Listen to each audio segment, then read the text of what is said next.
সরকারি চাকরি আস্থা মানে এমনি তো কমে গেছে। আপনি বলুন না, সরকারি চাকরি ভ্যাকেন্সি আছে, অথচ সরকার রিক্রুটমেন্ট করছে না, সব চুক্তিভিত্তিক কর্মী নিচ্ছে, এগুলো তো ঠিক না। কে থাকবে কে থাকবে না সবাই ডুপ্লিকেট করছে। যারা যোগ্য হয়ে চাকরিটা পেয়েছে তাদের তো রাখা অতীব উচিত। কমাটা উচিত নয়, মানুষ নিজের যোগ্যতায় চাকরি পাবে। এটা অন্যায়, এটা মমতার সব দোষ। মমতা সরকারের জন্য এই সব দুর্ঘটনা, জানো।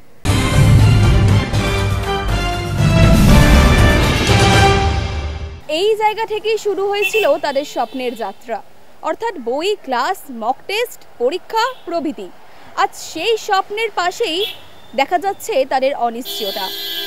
সদ্য এসএসসির তরফ থেকে নতুন বিজ্ঞপ্তি প্রকাশ করা হলো, সেই বিজ্ঞপ্তিতে একেবারেই সুবিধা পাচ্ছেন না এবং এই বিজ্ঞপ্তি তাদেরকে কোনোভাবে বঞ্চিত করা হচ্ছে, এমনটাই দাবি করছে শিক্ষকরা। এই বিজ্ঞপ্তি সম্পর্কে সাধারণ মানুষ কি বলছেন, চলুন জেনে নিই তাদের মুখ থেকেই। সুবিধা নয় কেন বলছি শুনুন, একজন তো মাস্টারি করছে 5 বছর 10 বছর করছে, ওরা তো আর ওই পড়াশোনার দিকে তো আর নেই। একটা আমি স্টুডেন্ট থাকলে একটা পড়ার দিকে আমার একটা কম্পিটিটিভ এক্সাম দিয়ে একটা আমার ন্যাক থাকে, কিন্তু এখন ওই সেই জিনিসটা ওদের আর নেই। ওরা পরীক্ষায় বসলে ওদের পরীক্ষা দেওয়ার মানসিকতাটা নেই, মানে একটা কোশ্চেন অ্যান্সার দেওয়ারও ক্ষমতা থাকেনি, মানে ওদেরকে আবার মানে স্টাডি করতে হবে। পরীক্ষার বিজ্ঞপ্তি মানে ওদের স্টাডি করার মতো আর মানসিকতা ওদের নেই, কেন ওদের তো মেন্টালিটি এমনি ভেঙে গেছে।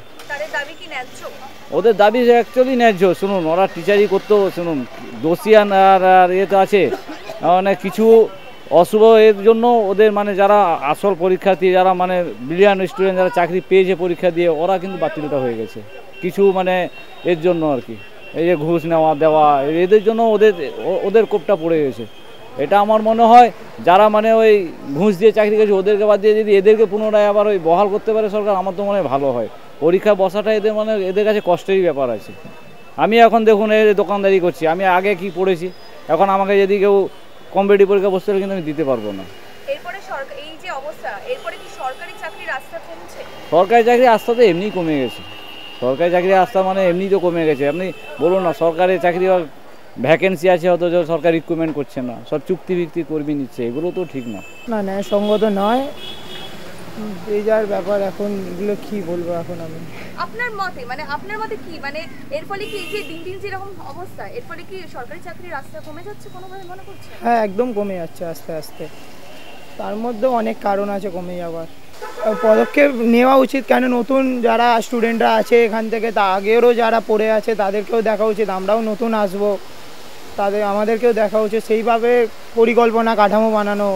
দেখো, যেটা চাকরির পরীক্ষা দেওয়ার আছে সেটা তো দিতেই হবে, কারণ কে থাকবে কে থাকবে না সবাই ডুপ্লিকেট করছে। আমার মতে বলে স্বাচ্ছা রাস্তা থাকা ভালো।